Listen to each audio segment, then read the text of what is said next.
ये गाय उतरी थी 13 તારીખની ईरी गाय वेचाई गई छे गाम घाणा।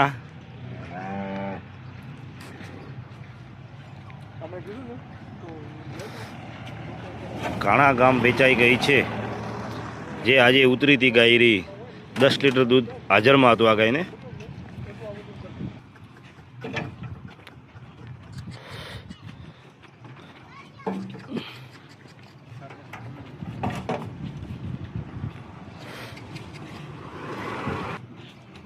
घाणा गाम वेचाई गई छे आजे गाय 10 लीटर दूध वाली। बीजी एक गाय हमणा उतरी है आरिया, एक आरिया आज उतरी है। आज टोटल 3 गायों उतरी थी, एमांथी एक वेचाई गई है और आरिया हाजर में है। एक आ हाजर में है, बीजी तमाम गायों हाजर में छे अपनी पास। चलो जय माताजी।